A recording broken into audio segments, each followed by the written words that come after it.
So till now we discussed about different types of numbers, rational numbers and irrational numbers. So now we are going to identify which all are rational numbers and irrational numbers. Now let's start with some examples. So if I give root 2, this is irrational we know. And what if it is root 2 minus 5? That means a term has two parts, one is a rational and one is a rational part. So the sum of or difference of any two, a rational number and a irrational number, sum or difference of a rational and irrational is always a irrational. Got it? Okay. So let us go with some more examples. 7 plus root 3 minus root 3. Is it rational or rational? Yeah, so by definition we can say it is irrational, but here when on simplification this root 3 and root 3 get cancelled, so we got 7. This 7 is rational. Let's consider some more examples. Let's take an example of 3 root 2 by 7 root 2. This is our next example. So what about this one? Is this rational or irrational? So when you talk about the numerator part, it is irrational because root 2 is there. And when you talk about the denominator part alone, there also it is irrational because root 2 is there. But on simplifying the entire fraction, this root 2 and root 2 get cancelled. So we got the answer 3 by 7. That is in P by Q form. So we can write it as rational. So the example discussed till now is if a rational and irrational is there. Okay, if it's some more difference, then it is irrational. And second one, irrationals are there, but we can simplify that or we can cancel that. So the result after simplifying, we got a rational number, so we take it a rational number. Then here we got a division. After division, we got a rational number, so we take that as a rational number. And I am considering another example. It is 3 pi. So what are this one? So we already discussed that this pi is irrational. Do you remember in previous sessions we discussed that? So since pi is irrational, the 3 pi is irrational. So when we check about the rationality, we have to keep all these things in our mind.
In class 8 and class 7, we learn about the algebraic identities: a plus b the whole squared, a minus b the whole squared, x plus and x plus b, and so on.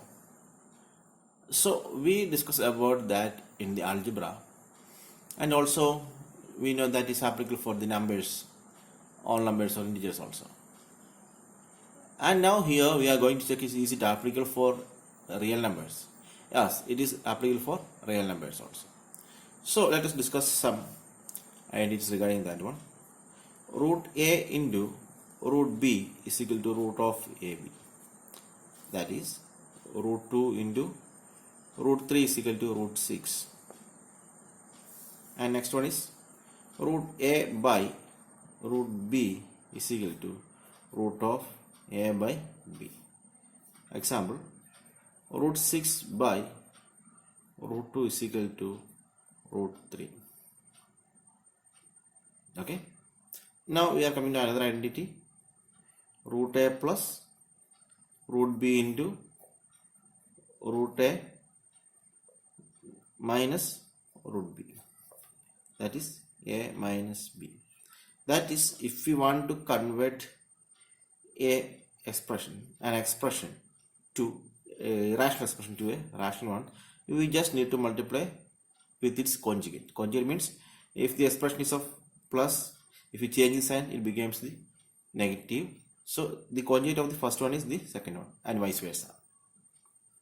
And root a plus root b the whole square, that is equal to, what can you write?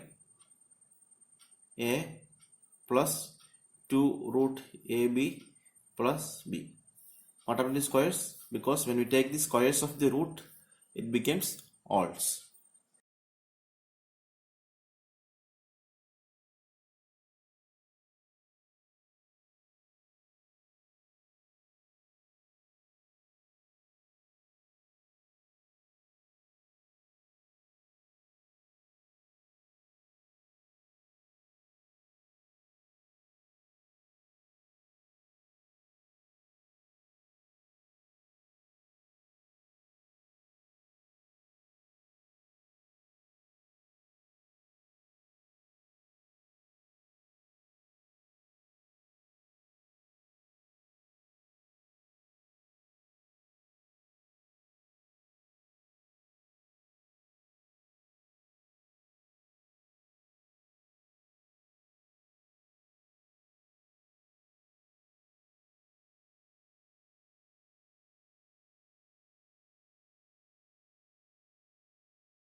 So let's look into some examples.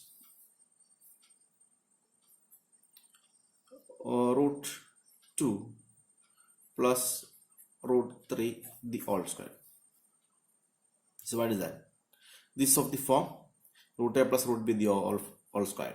So what is root a plus root b the whole square? That is a plus 2 root ab plus b. So we can write as 2 plus 2 root 6. How we got 6? 2 into 3 plus 3. So here 2 and 3 are like terms, so we can add 2 and 3. We got 5 plus 2 root 6. Got it? And next we are going with another example. Root 5 minus root 7, the whole square. So we write 5 minus 2 root 35. From where we got 35? 5 into 7. And from where we got 5? Square of the root 5 plus 7. That's equal to 12 minus 2 root 35. And let us consider one other example. 2 plus root 5 into 2 minus root 5. So what is that? Here one is a rational and one is rational. So one is radical. So here also we can use the identity that we learned in previous classes. So this is of the form a plus b into a minus b the form. So what is a plus b into a minus b? Here a is 2 and b is root 5. So we can write a plus b into a minus b is a squared minus b squared. So here we can write 2 squared minus root 5 the whole square. So what is square of 2? That is 4, and square of root 5 is 5. The answer is minus 1. Okay.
Hi friends. So in previous sessions we learned how to represent root of a integer or root of a whole number on a number line. Like that we learn how to represent the decimal expansion of a number on a number line, real numbers. And now we are going to learn how we can represent a decimal number on a number line. It is not the successive magnification method. This other method we are going to discuss. Let's see. So for that, as we done earlier, we need to draw a line, simple line. So let's take a question. Our question is root 5.3. Root 5.3. So for that we have to draw a line of length 5.3 first.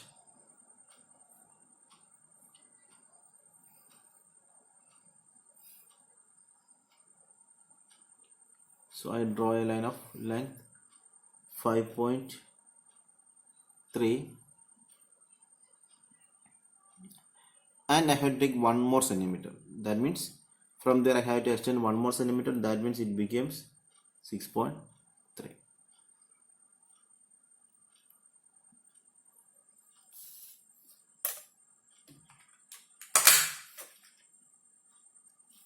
So let's give its names. So this is A and this 5.3 point is B and 6.3 is C.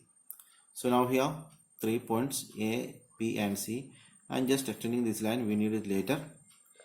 Okay, and now I am going to find the midpoint of AC.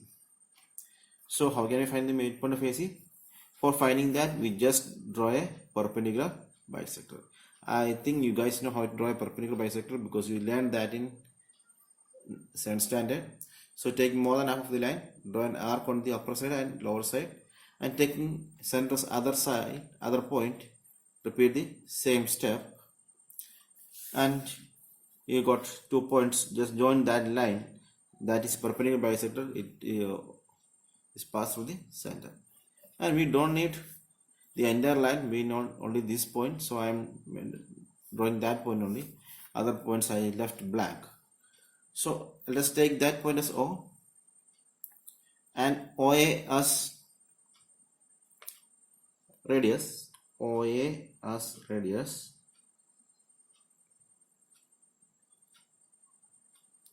O as center. Draw a semicircle. Okay. So if everything is perfect, that semicircle will meet at a C like this. See? Okay. And next step, we have to draw a perpendicular HB in order to meet the semicircle. So for that I take a compass and I am drawing a 90 degree here.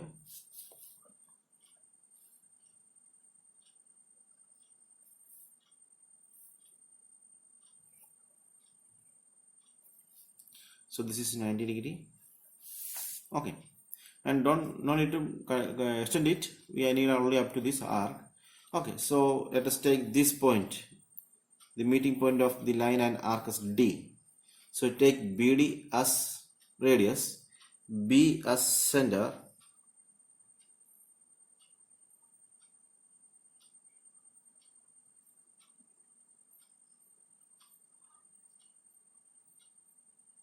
draw an arc.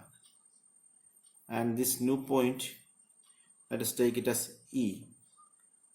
So this is root 5.3. Now I got root 5.3.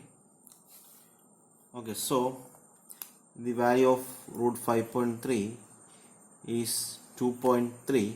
So let us check, is our drawing correct? So this is root 5.3. Okay, so I am going to measure that. So see, here we got it as 2.3. Okay, so our drawing is correct.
So we already discussed about rational numbers and irrational numbers.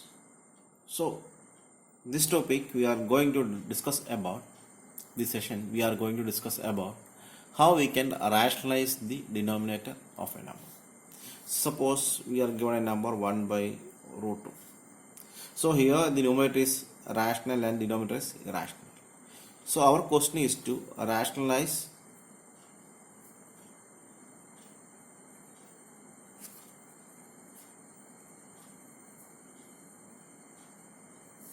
the denominator. That is our question. Okay. So if it is rational or irrational in the numerator, that doesn't matter. We are only focusing on the denominator part. So we got a radical here, root 2. So how can we convert it to a rational number? So we need to, if we multiply it with the root 2, it becomes 2. Root 2 into root 2 is 2. Like that, root 7 into root 7 is 7. Root 3 into root 3 is 3. So I am going to multiply this number with root 2. Multiply and divide with root 2. If we are multiplying any of the denominator or numerator of a fraction with a number, you have to multiply the same number with the other part also. That is, if you are multiplying a numerator with a number, then you have to multiply the numerator also with the same number, otherwise the value get changed. So here I want to rationalize the denominator, so I multiply with the root 2. So for balancing the value, I multiply it with the numerator also. So what is root 2 into 1? It is root 2. And what is root 2 into root 2? 2. So now the denominator is rational. Okay. Suppose my question is like this: root 2 plus root 3. Suppose this is my question. Then what do we have to do? At this time we have to go back to the identities that we discussed earlier. So in that identities, we noticed an identity root a plus root b into root a minus root b is equal to a minus b. That means in the expression or in the expansion of this one, there is no root. It is in the rational form. So here also we can apply that one. So what we can do? 1 by root 2 plus root 3, that is our question. So we are going to it with its conjugate. I think you remember the word conjugate I discussed earlier. Root 3 minus root 2. So, sorry, root 2 minus root 3. Root 2 minus root 3. So we want to keep the value unchanged. So I am multiplying with the same number, root 2 minus root 3. So what we got? We got root 2 minus root 3 on the numerator, and here we got a plus b into a minus b form like this. So what we got here? 2 minus 3. So we can write as root 2 minus root 3 by minus 1. This is our answer.